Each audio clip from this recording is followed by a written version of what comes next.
What a relief with even like honking on the highway if you see Wisconsin plates and I know. cheese head move over. And we'll edit as necessary. All right, we're gonna try with just one person there. All right, so today, those of you following along know that we haven't done buyer brokerage yet, right? We've done purchase and sale, we've done disclosures, we've done finance contingencies, all the pieces that go with the purchase and sale, but we haven't done the buyer brokerage yet. And the reason for that is, well, we knew change was coming, so we've just been kind of doing other things until we got to this. And so you'll notice on this one, previous slides have said 2024 version, and now it says 2024 version. So for instance, I was in a meeting yesterday with some agents and one of their clients going over a contract, and they had printed the contract or had loaded the contract into their loop or system over the weekend. And of course, yesterday was the first. So technically the new contract was out, but the old one had been loaded. So you've got to pay attention to that. If you have already pre-created a loop or a whatever, go ahead and make sure you update the form. So like in my test loop that I have all my things that we've gone over, I have a buyer brokerage in there that's the old 111, and now I have a new one that's the 7-1. So just as a tip for what we're paying attention to, pay attention to that. All right, so like I said, today we're going to cover just buyers under the settlement. Right? Like what makes them different? And so with the new form, if I get to the right screen here, it'll let me do that. Let's talk about what you have to do under the settlement, because this is probably the most important, one of the most important pieces of this is what you have to do. So what's the first question? The first question is, when do you get a buyer brokerage agreement signed? Before you show a property. Before you show a property. Now, is that different than it was before? Yep. For some people it is. For some people it's not. Because previously, you had to get a buyer brokerage signed before you advised your client, before you advised the people you were working with on anything. So some people took that to mean I can show a property and just not advise them on anything, which, I mean, okay, that's maybe a little gray area, a little stretch, but definitely common that people would show property without getting a buyer brokerage signed. But now, under the settlement, NAR and the Department of Justice say you must get this signed before. So if you have somebody, let's talk about this for a minute, because I'm a little, can you show a property without an agreement? Yes. No. No. Yeah, well, the other day she said you could show it, but you can't advise them. You can let them in the door. Well, right? but technically the settlement says that you have to get the agreement signed prior to showing, which is why the Zillow form came in, right? So there has to be some kind of signed document before you show a property. It's not like the old days where you could say, I'm not advising, so therefore I can show property and I don't need a form, but you have to have a form. Right, so that seems to negate it. I mean, I'll admit this in the past because I've had a license for a while. Is you get random people who say they want to buy a property or whatever. You don't know anything about them, you know. Right. There's an old saying about liars. Yeah. Right. So I wanted to do a little test drive, you know, meet them and sort Sure. of go in and see, you know, are these really buyers? And now we can't do that. Well, I mean, I ran a company where our whole motto was just get them in the house, don't sign anything. Like that was our whole pass. We didn't do pre-approvals. We didn't do anything. They want to see a house. We show up and show them the house. Conversion rate went up through the roof. But here's the issue. Now we have to get this signed. Now, so how do we deal with that? One of the things, before we get into the form, I want to talk about like, what are some strategies for dealing with somebody that you want to show a house that maybe you don't know anything about, right? To Dan's point, that we don't know anything about them. We don't know if we want to work with them. Right. We don't know if they're qualified. We don't know anything, but legally we're supposed to get a form signed before we go in. So do we have a strategy? I got a question. Maybe Okay. that's why I got confused the other day. If you're having an open house That's different. Okay, that's when you don't need an agreement. Correct, because Okay. you're doing a marketing service for sellers when you do an open house versus because technically you're representing the seller in that space, right? And even though, we all know that open houses are to get buyers, but technically we're representing the seller there. So What if you're showing a property to someone that you have an agreement with, and a stranger walks by, notices the sign, you're there, doors open. Hey, can I come in and take a look at this? And I don't have an extra an agreement. extra agreement on you. So shame on you for Right. not having an extra agreement on you. Yes, sir. The old days of having stacks of papers. I mean, the lucky thing is that if you have a tablet or anything like that, you can probably pull it up in dot loop and create one pretty quick, or maybe have one ready to go, kind of an extra loop that's just kind of ready for movement kind of thing. But technically, if you're going to show that person that house, and like, you have to have a signed agreement with them. You have to, like, that's the new rule. And that's why I want to spend some time on this, because that's a big change to what we've been doing, because we as realtors have been pretty willy-nilly about, hey, you want to go inside the house? Yeah, I'll show you the house.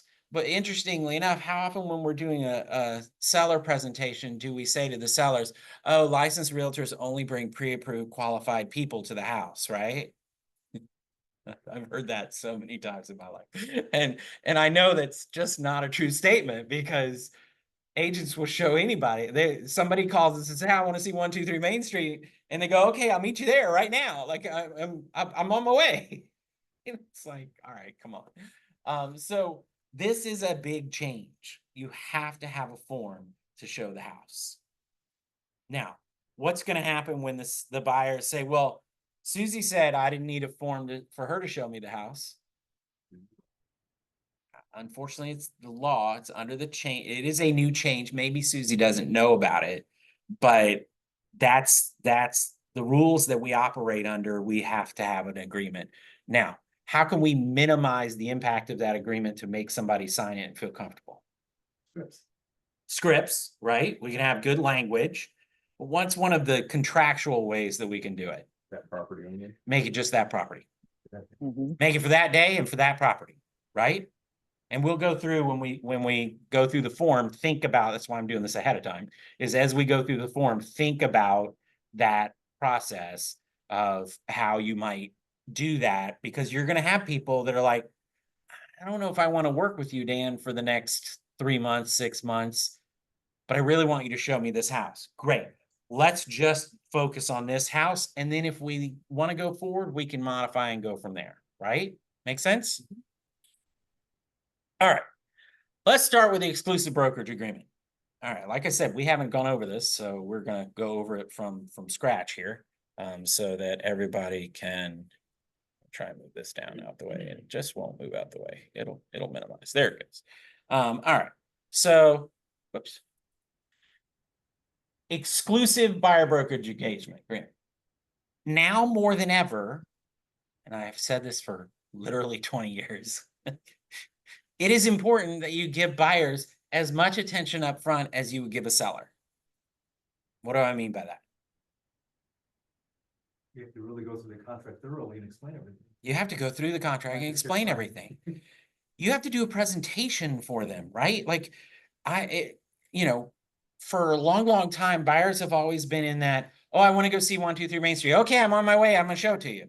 Well, how about we sit down and go through what the process of buying a house is, right? We spend so much time with sellers, mainly trying to market ourselves and convince them to list with us, but at the same time, educating them and teaching them about the process, right? So that they know what they're supposed to be doing. So from that standpoint, we need to, more than ever now, we need to do the same thing with buyers, because we need to make sure buyers understand this. And it's easy because we can say right there at the top, it says, state law prohibits broker from representing buyer as a client without first entering into a written agreement. So we can reference that and leverage that a little heavier than we've ever leveraged it before. Right, and I asked the question to Missy, why doesn't it reference the settlement? Like, why doesn't it say more? Because the settlement is not law. The settlement is a settlement. And we're hoping that the settlement keeps us from having the Department of Justice Yeah. writing laws. Yeah. Because if they become laws, they're going to be more strict than and probably prohibitive from us doing things. But anyway, all right. So this first paragraph, I think, and this is part of my conversation of we have to do a presentation. I don't think you need to read it word for word. I have seen that happen, and sometimes it's helpful. Sometimes it's not. But you need to say that, look, this first paragraph says that I'm going to work with you and you're going to only work with me. Right? That you're going to be the one that helps. I'm going to be the one that helps you. We're going to enter into the agreement on the date, the starting date, and continue through the ending date, right? And of course, it can be extended in writing. So it's easy enough to just put today and tomorrow, right? If we just want it for one day, don't put today and today. That'd be weird. Put today and tomorrow, okay? And then agency and brokers. The following types of agency relationships are not offered. I see this messed up so many times. It says that we don't offer these. So don't check buyer agency because that's what you're doing. If you check that, this whole form is kind of, I don't even know why that's an option on there, because why would you fill out a buyer brokerage agreement if you didn't do buyer agency? But whatever, a little minor thing. So check the ones that you don't do. You all know that dual agency is something I think is horrible and we shouldn't do. So I like to do that. I was in a thing the other day with somebody and they marked dual agency and they checked the little box that does not consent even before the buyer said anything, because they were making it clear that, look, we don't do that. We don't practice representing two people at the same time.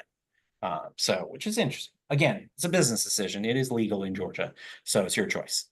Real quick, so through the date, so using today and today. Yeah, I mean, technically it would be okay, but I think it would confuse people.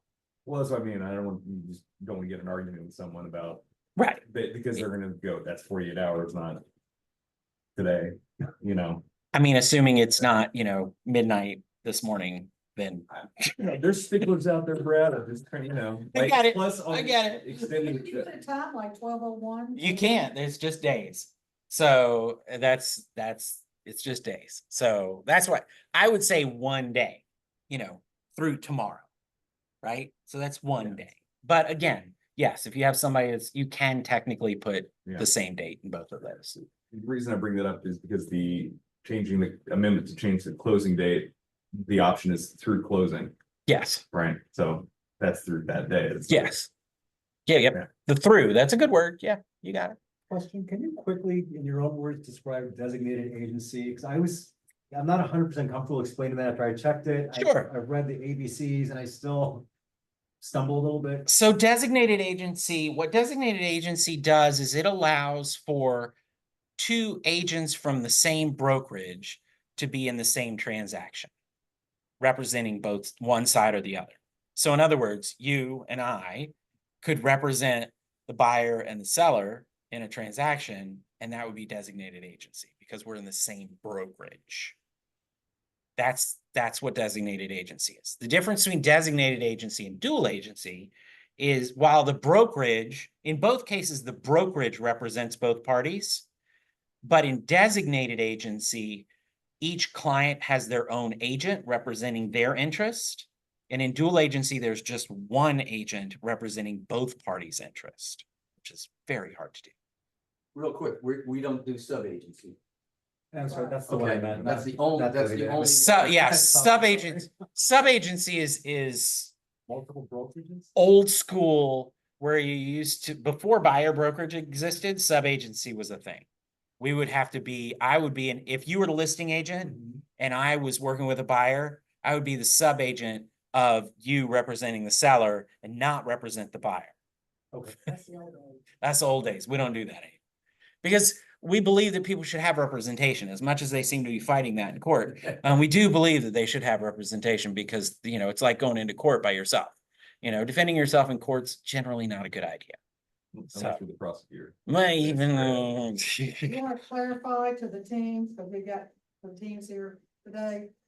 teams, so teams designated agency still is designated agency. As long as each person has an individual human acting on their part, if they're in the same team, it's the same as being in the same brokerage. It's not dual. It's not dual, correct? Yes. Good call, Don. All right, we are. This is not going to take us 4 days, I promise. We've been there. All right, compensation. So big change from the settlement is we no longer use the word commission, we use the word compensation. You know, anyway. So generally compensation to the broker is negotiable and is not set by state law. Like this is like just being blunt and obvious, right? Like these are telling people things that they should know, but we want to make sure they understand them. The compensation to the buyer's broker. All right, so this is where things start to be different. If you remember the old form, this is not what it looked like in this section. All right, so we have compensation to the buyer's broker. The buyer agrees to pay the buyer's broker compensation set forth below at closing of the contract to purchase. You can put in a percentage of the sales price, you can put a dollar amount, or you can write other. 99% of the time, I highly recommend not ever marking other, because typically that's where you get yourself in trouble, right? You write things that don't make sense. So just use a percentage, pick your number, whatever that is. Now, this is the minimum compensation that you will work for a buyer. Okay, it's very important you understand that paragraph B is the minimum compensation that you will work for a buyer. Now, I know agents that fill out buyer brokerage agreements in the past and put 0. I imagine some of them will still do that now. Because if the seller side is not offering a compensation, they won't ask for it, which is horrible, because you guys are valuable people. You're professionals that provide value to your clients.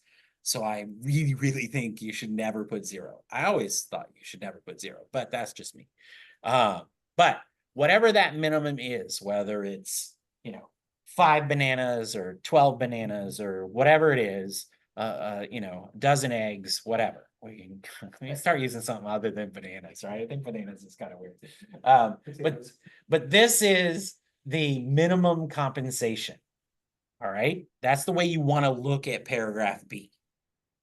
Now, paragraph C is the optional compensation from the seller to the seller's broker. So this is, what is the maximum compensation that you would get in a transaction?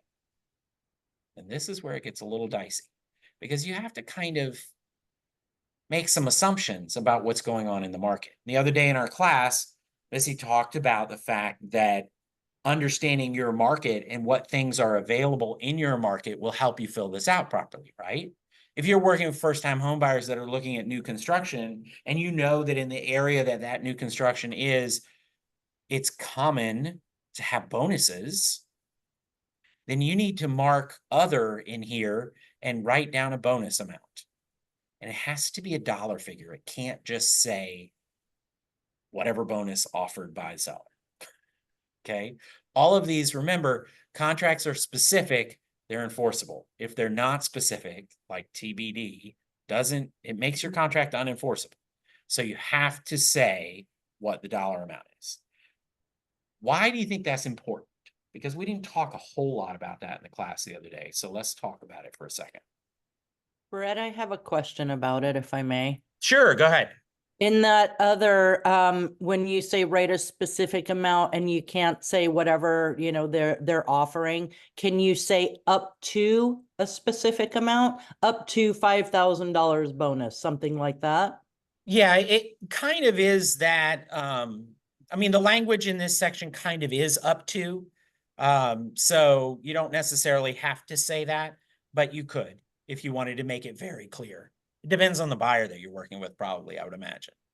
Okay, because if you just put like $5,000, then that would, I would assume that that would be you expecting $5,000, but if you put up to. No, it says the maximum amount Okay, there in the paragraph ahead. And so that's just, it's anything up to that amount. okay, thank you. You're welcome. Good question. All right. So why is it important to explain this section and present this to your buyer? Because I'm the buyer and I want to pay as little as possible. And Right. whatever money's left over that's extra should go to me. So Ben's comment, because I know our mic system today, Ben's comment was that he's the buyer and he wants to pay as little as possible, and any leftover extra should go to him. That valid? I mean, I think so, right? Like most buyers, that's probably a good course of action. And to be honest, prior to this settlement, if there was a bonus offered, would the buyer even process or comprehend that, wait a minute, I'm paying that? Because who brings money to the table? Buyers, right? Buyers are the only ones that bring money to the table. So all of these things get paid for by the buyer because it comes out of the price, right? So yes, it nets the seller less, obviously, but at the same time, the buyer is paying that money. And so this allows us to have that open conversation with the buyer about, look, this is my value, this is what I bring, this is the relationship and the trust that we have, and therefore, this is the maximum that I would expect. And you can use examples. Again, I think if you use examples from the market, it will help have that conversation. But if you have a buyer that you say, look, you know, we're looking at new construction and there's a number of builders that are offering bonuses for agents to bring clients to their properties. So I'd like to put $5,000 in here just because I've seen that a fair amount. You see, you know, like this property and this property both have bonuses on them. And they say, well, wait a minute, why would you get an extra $5,000? Do you know how to just explain that? Like, again, scripts, right? Do you need to have some talking points as to why you would get that? What's the benefit to them of you getting an extra $5,000? Yes, all That's a hard one. I'm curious to see. This is advertising, like what the logic that a seller or any business offers to the general public in order to purchase this product, this Yep. being a house, is really up to them. I can't explain to you why they would offer me a bonus for doing my job, but they are offering it. Yeah. Is it common from bonuses that we've seen in the past? Do we know that those bonuses would go to lowering the buyer's purchasing price? That information that we have? No, typically they would not. Now with new construction, sometimes you can roll it into upgrades. Right. But I mean, back in the day, I'll say back in the day, bonuses were very frequent. Even on individually owned properties. When there were 100,000 properties for sale in Atlanta, you did whatever you had to get yours to stand out, right? Why should you show my house that looks the same as those 12 houses instead of those 12 houses, right? That was the thing. And, you know, I mean, in the rare occurrence that I showed a buyer, I remember showing a buyer at a condo building, and I as we were going around showing condos, we went into the building and I said, hey, just FYI, I'm going to like this one better than the others. And she looked at me like, what? And I go, because there's a $5,000 bonus. And she was like, oh, okay. Right? It didn't even faze her. Like, she just didn't, like, it was whatever. Now, we got a whole lot of other stuff from the builder for her, and including all the furniture and the model unit, but that was a whole nother thing. So she was perfectly happy for me to get it because I, in that sense, showed the value that I brought to the table for her. But I can also see where there have been people that would not see it that way. And so this makes it a conversation up front before you're standing at the door of the property that offers a bonus, trying to figure out what you should do. what are the rules of, say, say we had this discussion and to make it possibly more palatable. I said, and if we come across a property that is offering a a bonus, I'll reimburse your inspection costs. If they're offering that. Is I there a, mean, there's no rule against that. You can do whatever you want with your commission. So, I mean, all those buyer rebate programs are completely, sorry, compensation. Yes, you can do whatever you want with your compensation. All those rebate programs that have been around for years, those are all legit. They're all legal. As long as it's, documented properly. And of course, okay with your brokerage. That's what I Which was asking. which Is that okay? for us as a brokerage, we're okay because we give you the ability to do your business the way you want to do your business instead of controlling it like some of the other brokerages that I may have worked for in the past. So anyway, so that's the part that you need to understand. B is your minimum number. C is your maximum number. You're going to get somewhere in between those two numbers, probably. Right? Does that make sense? So my question is, let's pretend I fill this out and I just put my fee is 3% on the top portion. Or X bananas. Or X bananas, but I leave the rest blank and lo and behold, there is a bonus available on the property that we're looking at. Does that mean I don't get it because I didn't put it on this form? You don't get it unless you come back to this form, add it here in C and have them initial date. Okay, so you can always modify things, right? Which is a good point. So if for some reason you're like not expecting a bonus, and so you're thinking, okay, we're not even going to talk about that, which is fine, right? Because they aren't rampant right now, but they'll come back at some point. But you just leave it blank, then yes, you can come back and modify this prior to writing the offer and get your bonus, as long as the buyer agrees to it. So wouldn't you just do an amendment to this agreement with that in there, or we'll go back? To be honest, I would probably just do this and have them initial this. I would probably just add it and have them initial, just to be easy, quick. Right? What's the suggested thing to fill in on 4B and C? I remember Missy saying something about it. You put your 3% or your 2% or whatever it is, and B, and then C, you put in your maximum. Yeah, then so you C is your negotiate from there? maximum. So like you might put, 6 or 8 or 4 or 5, like whatever you think the highest is that you might get. Because the other reality is that you might not get that, right? Like obviously, that's assuming that there's, seller offered compensation that's going to push it above the minimum, right? So most sellers offer 3%. I mean, they're going to Well, say, we don't it's say gonna be an that F- because we there's don't no have that. standard, right? Okay. Right, but it's going to be So- an FMLS. They And said, I'll where tell they could- you that if you look in FMLS, that is actually not a true statement anymore. And it hasn't been for a while. Well, so 2 to 3%. Whatever. So in FMLS, I think she said that they're still going to be able to put the compensation in the listing.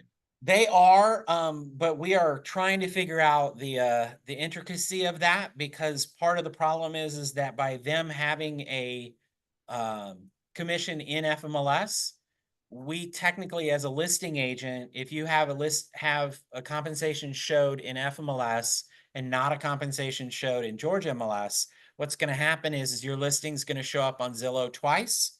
One time it's going to say 0 and the other time it's going to say whatever number you put in, and you're thereby violating the code of ethics.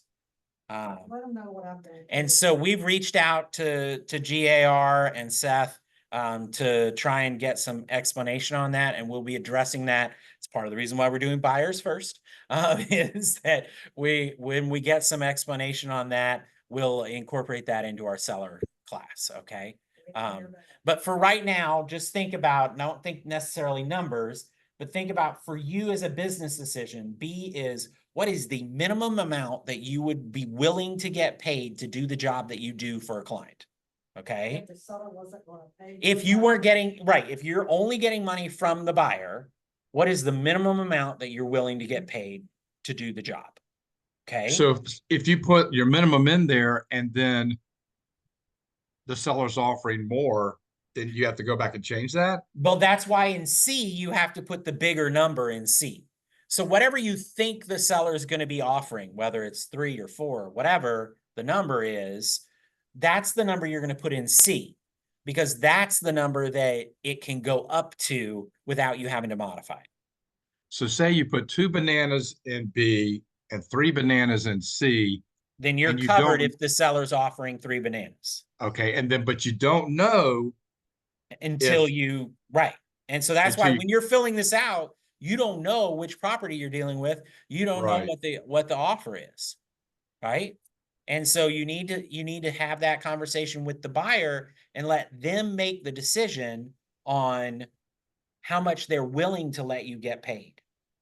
But of course, you have to make the decision on how much you are willing to not get paid, right? Like you have to make that decision because you need to value yourself, but you need to make that decision. So quickly in C, you can check off the first box as a percentage and then other. To in add a case bonus. There's a bonus or some Yes, other. yes. Okay, So you can check more than one box. You don't have to check just one box. You can check more than one box. And so, yes, if you're in a market where you expect higher than your minimum and you expect bonuses to be available, you should check both the percentage and the other and fill them both in with and numbers. just put a random number in. Pick a other, number, right? just to So if cover you think yourself. bonuses are in the $4,000 to $5,000 range, you might put 7,500, right? Like you might, but again, that's a conversation you have to have with your buyer because your buyer has to approve whatever that number is, which is why it has to be a number. Make sense? Hey, Brett, Yeah. I'm just thinking through this, and it feels like one way that we could, I don't want to say sell this to our clients, but explain it. I mean, if you put 3% in 4B and then in C you put 4 or whatever these numbers are, Yeah. Just 4 pick Cadillacs, I don't care. Cadillacs. Ooh.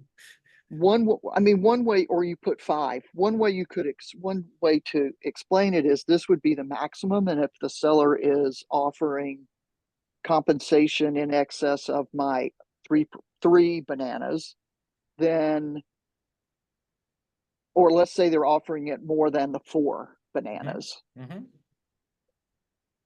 as opposed to my receiving that monies, we are going to use that to negotiate for you for additional closing cost or something like that, which shows that you are not just here to take all of the money. You are upfront, openly and willingly sharing with your client. So this section doesn't really allow for that. Okay. So this section is you get them agreeing to what they're willing to let you get paid. Okay. So right, but when you're that's- explaining, I'm just saying when you you're can, yes, explaining when it you to explain it, you can say, look, if it goes up above this, then Mhm. we'll try to leverage that to get you. But again, them exactly, you can't exactly. necessarily impact that. We know that trying to negotiate discounts on a seller side as a buyer, there's issues with that, right? Especially if Right. there are listing agreements in place that Right. specify we can't deal with that. Now, to Mhm. Ben's point earlier, you can rebate, Right. which effectively is probably the best way to negotiate that from the standpoint of, okay, look, I'll get the commission, but I'll rebate back, right? Don't forget you're paying taxes though too. aren't you? Don't forget you are paying taxes on stuff that you rebate but you can write off as a business expense also. So, it's kind of has to go through the office. And so we're going to take a piece. Just as, isn't it? Everybody does, right? It's always got to go through the office. But that is yes, to that further conversation, you can deal with bonuses and things like that by just putting a higher percentage, right? Instead of putting what you think a normal percentage might be, what you might expect to see in this market, you can put a higher number if you think there might be bonuses involved. Again, it's going to be something that you have to develop. You're going to have to develop scripts for it. You're going to have to develop the conversation, and you're going to have to practice presenting it to confidently show what you're doing, right? And so there's lots of ways to go with that. I would be a little hesitant to start talking about sharing and things like that. Just because that sets a tone with the client that you don't really believe you're worth what you're putting down on the paper. And so be careful with that. But again, the one you really have to hold firm with is B, because that's your minimum. But then Brett, can you explain again one more quick time about what you said about Georgia MLS and Zillow, how that will be confusing and not? we're gonna cover that more in the seller one. So let's hold that until the seller class, okay?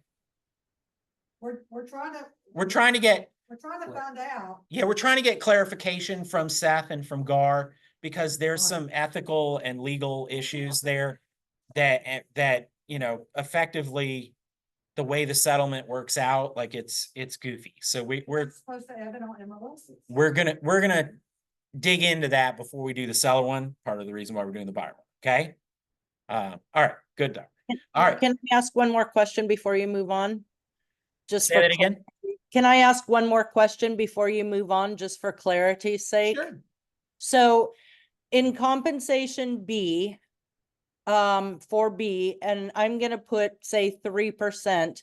And then in C, I'm also gonna put, say, 3%. There's no need to do that. Okay, there's no need to do that. Okay, so. If you're gonna put the same number in both, Yep. you can just put it in B. Okay, so my question is that if the seller is offering a compensation, it cancels out the buyer having to pay it directly. So that is that's where what my D question comes is. in. So thank you, Lori. That's a Gotcha. good lead in. Okay. That is where D comes up. And D is pretty easy because basically you're always going to check the first box because that does exactly what you just said, which means that if the seller pays any compensation, then we reduce the amount of compensation the buyer owes us. Dollar for dollar. Okay. So literally, if you check the first box, then to that conversation that Lori just had, we literally, if I put the same number in both effectively, then the buyer doesn't have to write a check for the first part because the seller's contribution is covering that. Make sense? All right. Let me ask you, so what about the special exceptions for compensation? I mean, can you think of any? I have yet to really figure out the only ones. I mean, on a buy side, I know of a bunch on sell side, but I don't really know of any on a buy side that, you know, I don't know. I don't know why you would have an exception. I guess you could theoretically have, you know, a specific property or something that I don't know. I don't know why you would do that. Yeah, I think for the most part, you know, the previous conversation was just ignore the second two boxes and just check the first one. Why the two boxes on the percent side? You Why spell the it out? two Is that boxes? where you? Yes. On the left side of the percent, you spell that out, and then you put a number in the little box in the parentheses. So like you type out 3 or 4 or, you know, as FOR. I can spell. And then you put the number 4 in the little box.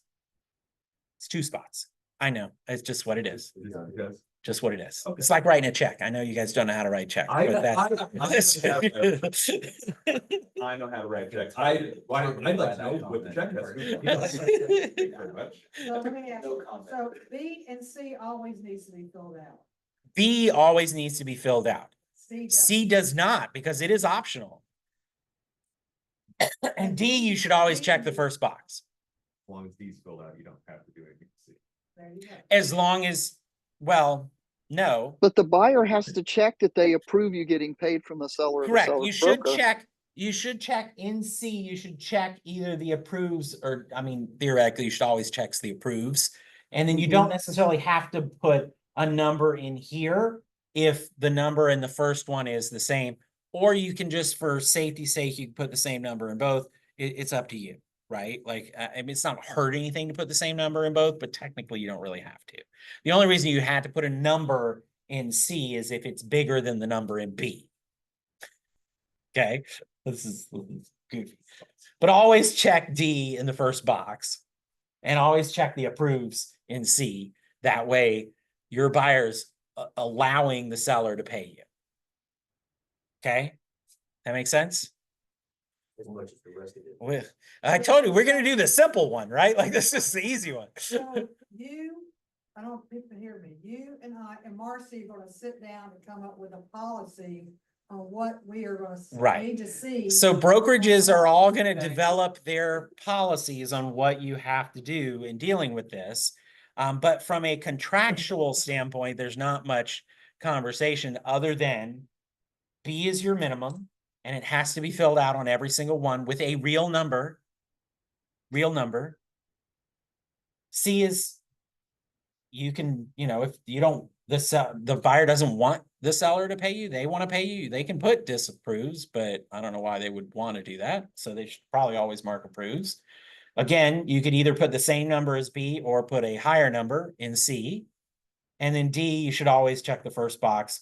I don't know why you wouldn't. Yeah, I just don't know why you wouldn't. So you got options. All right, let's see if we can get through the rest of these pages. All right, separate lease and a commission. This is the same as it's always been. This one's easy. If for some reason you think that your buyer is going to lease instead of purchase, or maybe do a lease purchase, you want to have a number in here. A lot of times, most people will put NA in here, right? Because they're not worried about the lease. Protected period, super important. Protected period, you need to put a time period. So even if you're just doing the 1 day, right? I want to have a protected period of whatever. I think, remember, the long time period here protects people from going around you. You go show a house, they say, oh, I'm going to call the listing agent, I'm going to go buy it unrepresented. And well, I have an agreement with Ben, but it's only for today and there's no it's only 1 day protect period. So I'll just wait till next week and I'll call a listing agent. Right? So it needs to be long enough that it would cause pain. Right? These are penalties. So I always recommend 180 days minimum. What if we offer a cancellation? Well, that's a whole different thing. Yeah, I think it's sort of embedded. You could still do the 180 days and still have a cancellation guarantee. So it's up to you. Because this is, we're going to get into that if we can get to it. Compensation on assignment. So just remember, this is not new. This is if the buyer assigns the purchase and sale agreement to somebody else, they still owe you commission. You still get paid. Okay.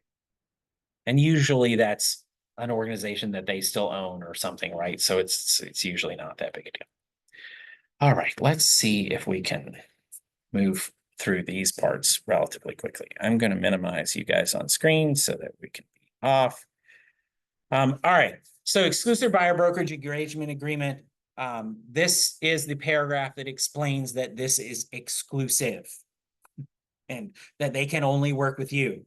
I highly recommend reading this. This is one of the few paragraphs in the whole thing that I would recommend reading to your potential client while you're sitting with them. Because you want to make sure they understand every single word in here. Because this talks about that if they're under agreement with somebody else, that's on them, not on you. So it's important that they understand the words in this paragraph. Term pretty straightforward, right? Starts on the starting dates, continues through the ending date. Pretty straightforward. Talks about that. The extension, obviously we can do an extension. It automatically extends if we get under contract. It's normal. It hasn't changed. Agency and brokerage, this is the same as it's been. It hasn't changed. We talk about the broker, if our policy, these are the ones that are offered. It goes into great detail about dual agency. If you're not going to mark that you don't do dual agency, you need to make sure they understand this. And if it were me, I would have them initial next to it. Because I want to make sure that if I end up in a dual agency situation, they can't come back and say, well, you didn't tell me that. Right? Because dual agency is fraught with liability and issues. So make sure they understand what it is. This spells it out. Designated agency. This, again, only applicable if you allow it, which we do. So you know, make sure they understand what that is, and then no other adverse agency agreement.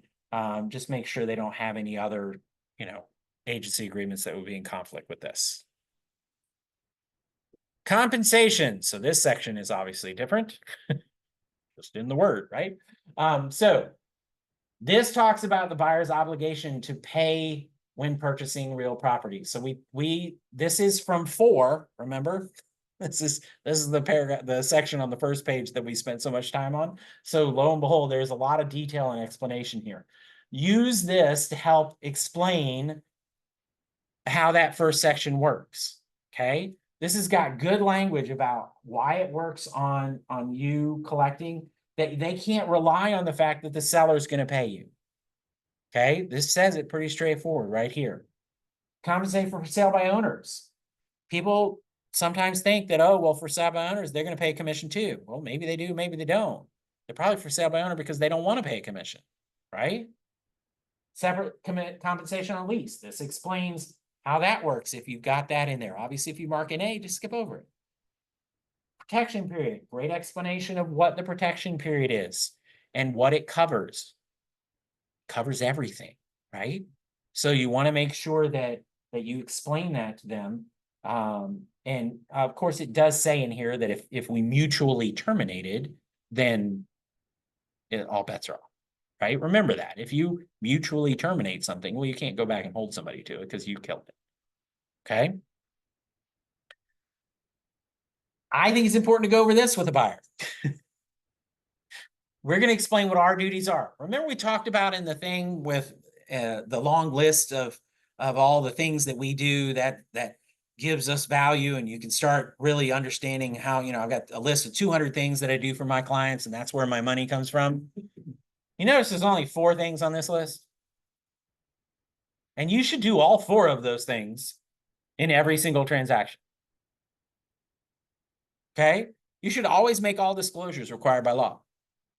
You should always attempt to locate property suitable to the buyer for purchase. You should always comply with applicable laws. And you should always assist, to the extent requested by the buyer, in negotiating the terms and filling out pre-printed real estate purchase sale contracts. Make sense? Those are pretty straightforward. Now, this is the part that I would spend some time on with them. What are their duties to you? Their duties. Be reasonably available to see properties, right? Like, I can't sell you a house if I can't show it to you. Now, in today's day and age, we do video tours and all kinds of things to help make that easier, but it is what it is. Timely respond. I would make sure with some people, you want to make sure you really stress that one because they don't always do that. And just go through these. I'm not going to go through them all, but these are their responsibilities. They need to understand this is not a you do everything, they don't do anything relationship. They have to go through these things. They are responsible for being inspecting the property, inspecting the neighborhoods, understanding all the things that they read before they sign them, right? They need to read the contracts. They need to read everything that they have before they sign things. Work exclusively with us, obviously, and disclose if there's been any other agent work so that you can know how to deal with that, and not go see for sale by owners on their own, right? And then the authority and responsibility, they acknowledge that we may show properties of interest to other people. And then this is the continuation of that. We don't have to inspect the property. We're not experts on any of these things. This is the whole list of all the things from engineering stuff to contractor stuff to pest control to, we're not experts in that, right? We market and sell homes. We help people negotiate contracts. We don't owe duties to the buyer on the authority of the buyer. We're not responsible for ensuring the buyer complies with the duties and deadlines. Like, we can't make them answer when they're supposed to. We can remind them, but they have to be the big boys and girls and do that. Of course, they hold harmless. And then we don't have any authority to bind anything. It's important. You cannot sign for them. God help me, over the years, I've been doing this too long. I've had agents that didn't understand that and they signed things and you're like, wait, no, that doesn't work. So don't do that. Then of course, the big bold paragraphs. Why are they big bold paragraphs? because they're important. And they're protecting liability. So this is the limit on our liability, which I'm not going to go through, but it basically says that it's, no compensation is paid, then it's a sum of $100 is the limit of our liability. That's it. Disclosures. Super important that you have to explain that disclosures are going to be what they are, right? You should explain that disclosures are not the end all be all. That's why we recommend inspections. And inspections are not the end all be all, right? Right now, why it's almost 100 degrees outside, nobody's turning the heat on to test to see if it works. Because it would work. It's 99 degrees outside, right? Like, disclosure of potentially fraudulent activities. I think it's important to talk about this just to point out that if they're trying to think about doing something a little funny, they shouldn't, because you're going to have to report them. And you understand that, right? If you find out that your client is participating in mortgage fraud, you have to report them to the authorities. That's what this paragraph says. Smell stinks. Yep. All right. I'm trying to get to the end here. I think we're close. Miscellaneous. This is nothing. It wouldn't fit anywhere else in the contract, right? So it's under miscellaneous. Talks about arbitration. So we're going to arbitrate instead of going to court first, right? Signability. This can be assigned, but it, the way it explains how that works out. If for some reason we end up with attorney's fees through the subject dispute result in litigation, the prevailing party should be entitled to recover its actual attorney's fees. So that means that if they don't do what they're supposed to do, and we have to have an attorney fight for us, that if we win, which hopefully we wouldn't go into a fight that we can't win, then they have to pay our attorney's fees. The broker, which is just defining what the broker is, the buyer of buying property sight unseen. This is a relatively new paragraph. It's the, oh my God, people are buying properties without ever stepping foot in them. And these days with the media and stuff, the way it is, you can do that.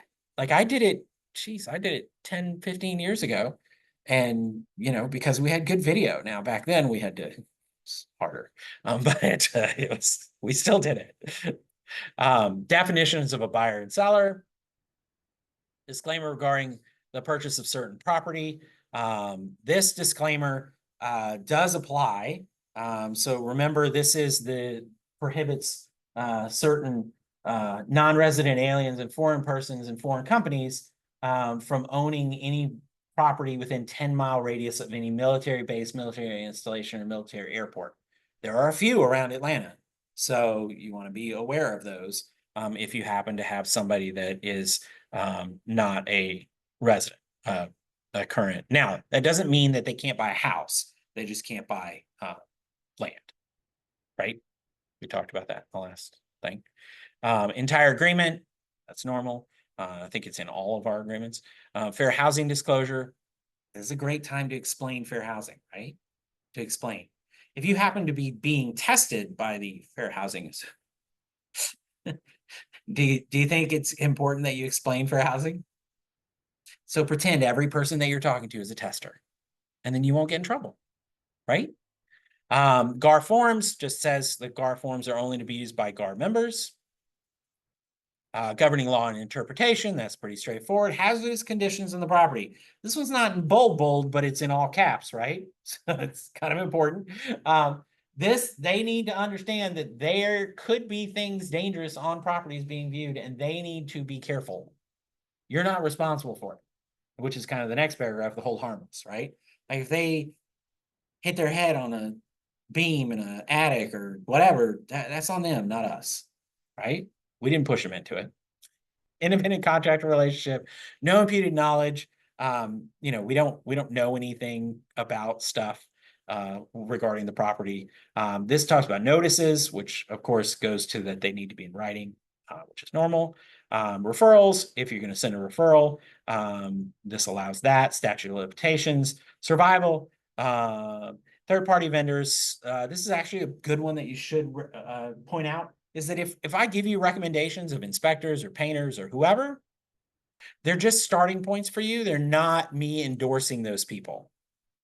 It's not me saying, hey, this painter's the best. They're going to do an amazing job, because when they spill a can of paint across the wood floor, I'm not responsible for that. They are, right? You need to do your due diligence with anybody I recommend. Use of the initials NA means not applicable, and time is of the essence. All right, buyer defaults.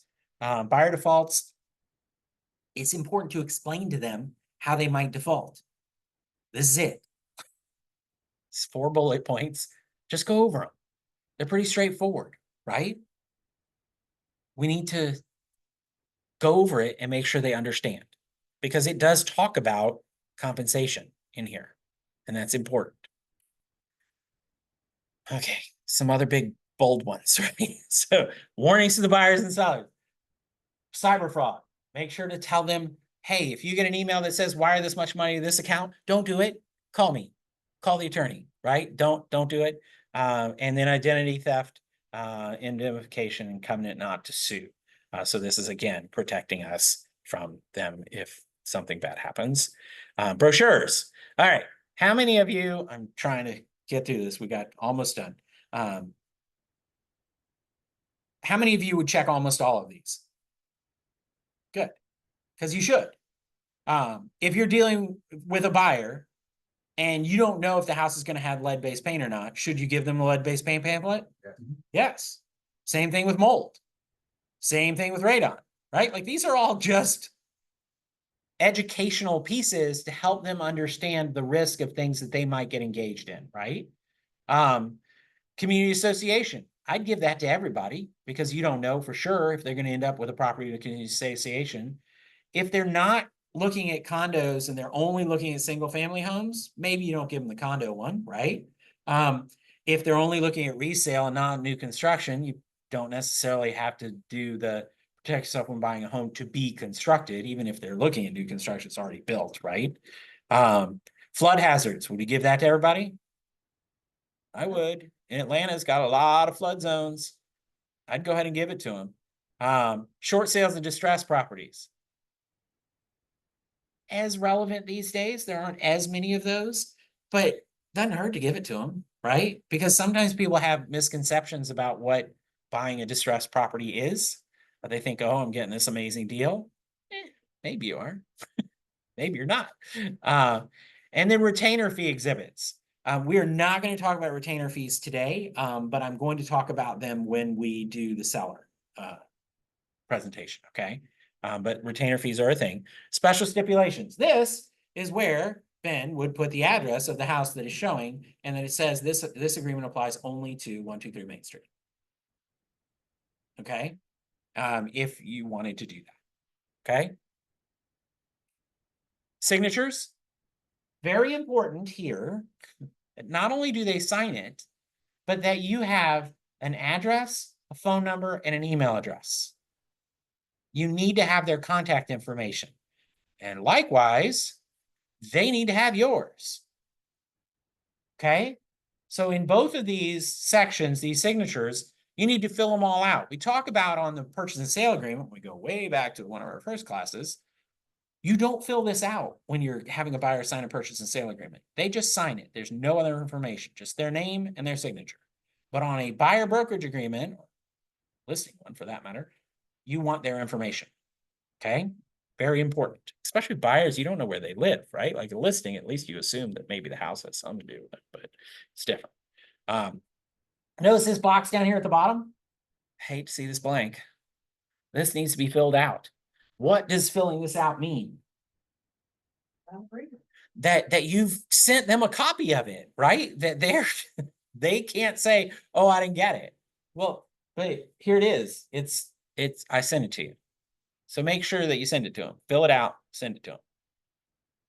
All right, let's talk about the last thing we're going to talk about is how do I deal with, all right, I've got my buyer brokerage agreement, but if I go under contract with that buyer and the seller's not offering enough compensation to cover the buyer's minimum compensation from 4B, what do I do?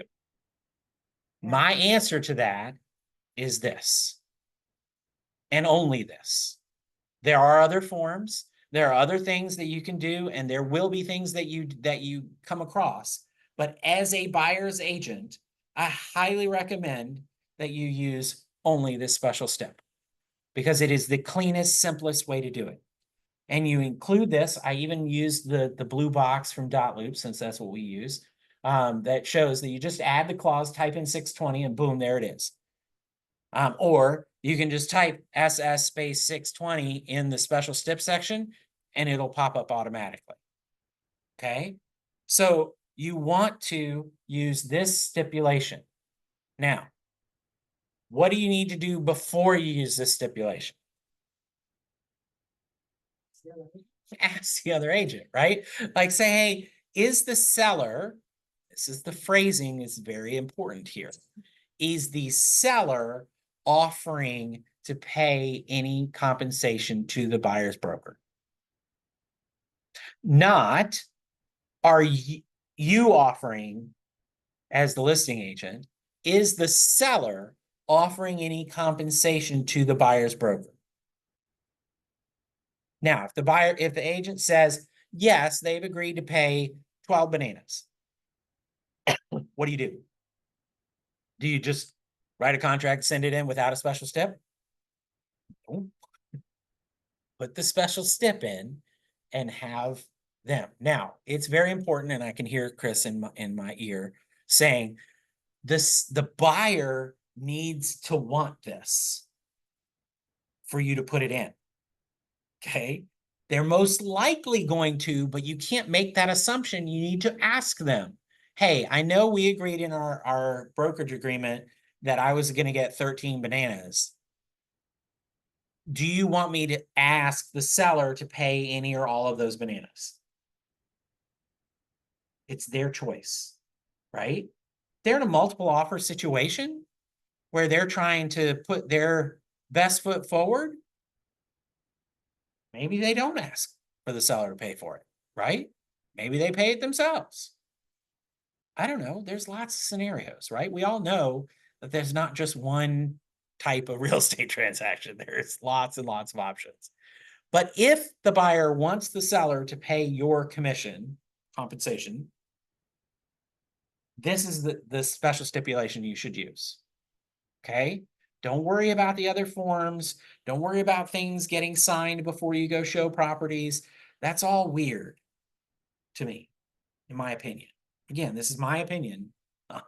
There was a disclaimer on the first slide, right? If you have legal questions, call Seth Wiseman. Don't call me. I'm not a lawyer. But my opinion in practicing real estate, there's no reason to get all in a kerfuffle about how much commission is offered on a property before you go show it to your client, find out if they even like it or not, right? To me, it's no different than when it was listed before in the system, and it's still going to be listed at least for a little while in the system, in FMLS, you shouldn't be picking properties to show your client based on what's offered. Now, if they say, oh, I don't want to see properties that the seller's not going to pay commission, what would you say to them? Let's put that in writing. Well, I would definitely add that as a special stip in my buyer brokerage agreement if they absolutely adhere to that. But I would counter it and say, why? Like, we could negotiate, we can try. Like, why wouldn't you want to see a house that you might want to buy? Why would you let that stop you from looking at it? Well, I don't have any money. I get that. So let's agree up front that we're going to try and get the seller to pay the commission, the compensation, my compensation. Yeah, they've got, I mean, I guess they're gonna leave it the commission, but. Right. Kind of Yeah, that's wondering. It is, I mean. Why don't they call it compensation? Yeah, well, they probably, it's one of those things they might have Well, missed. right. There are typos in all the forms, right? Like, so you could copy and paste this and just change that to compensation, right? It's up to you. But I definitely think that this is the way you should do it as a buyer agent. Yes, Dan. So as a practical matter, I'm assuming you're gonna go over like this listing agent's duty to like tell the other side. When we talk about the seller stuff, we're gonna talk about all that Right. stuff, Okay. yes, and the other forms and things. And we will go over the other forms as listing people, but if you're a buyer agent only, I wouldn't even worry about all those other forms. I would just use this, because I think that it is the best, simplest way to deal with it. You know, as a matter of business and course of business, when you call and ask if a property is available or confirm that a property is available or set the appointment to get the property, there's nothing wrong with saying, hey, by the way, what's the compensation offered? That's the way we as commercial agents have done it for decades. Hey, you know, I see you have an office space over there. Is it still available? Yeah. Hey, what's the compensation being offered? Now I would use the phrase, what's the compensation being offered by the seller? We just assume that they're gonna respond. We hope that people will respond, yes. And they're gonna have to learn to. Carefully. But I mean, the reality is that at the end of the day, if you write an offer on a property and you haven't had a chance, if they haven't responded and you haven't been able to talk to them, if you put this stip in the offer, you're covered, right? Because you're asking, just like you're asking for closing costs, or you're asking for a home warranty, or you're asking for anything else as a concession from the seller, you're asking for them to pay. The buyer is asking the seller, to be clear, the buyer is asking the seller to pay your compensation. Maybe it should say that. It probably should say compensation instead of commission, Or but the buyer wants. with, Well, this, Seller. this special step has been around for a while, so. it they- has they been, so didn't we update didn't that. change it to Right. But compensation. I'm saying to be current, it should say the buyer wants the seller to agree. to So pay. technically, anything you write into the stipulations is the buyer wants, right? I mean, it would be So, clearer. no, to I mean, everybody it's if it just, said- that's a standard across the board, so Okay. I think it would confuse things. So, all right, we ran a little over, but I thought, I'm impressed we got it. The Okay, first go ahead. line is we need to know the total compensation being paid by the seller, so if it's a total of only 5 bananas total, it goes 5% of the top line. And then whatever the split is with that 5 on the next two.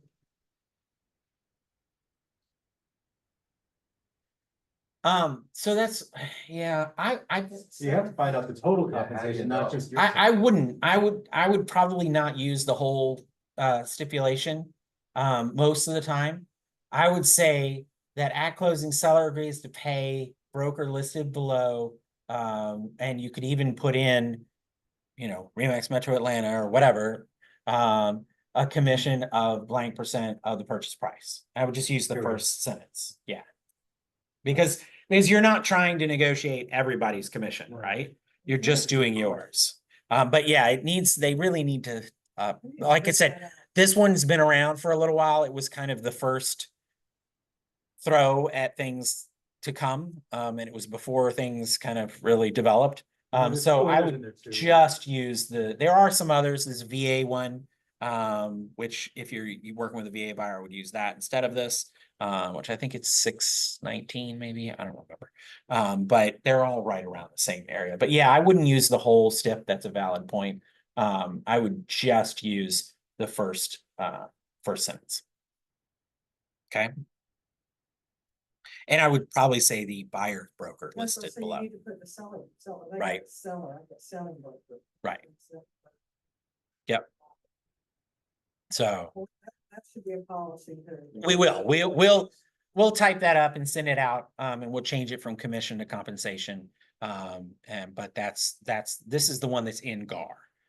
It's as good as they have, unfortunately, at the moment. But I'm sure they'll get it cleaned up. I'm sure they know about it. Yeah, I'm sure other people have reported it. Any questions at this point? Any last comments before we go forward? For many of you, this is business as usual. From the standpoint of you've always done buyer presentations, you've always explained to them your value, you've always brought those sorts of things in. So you don't really need to go into too much difference. What I would say is that if you're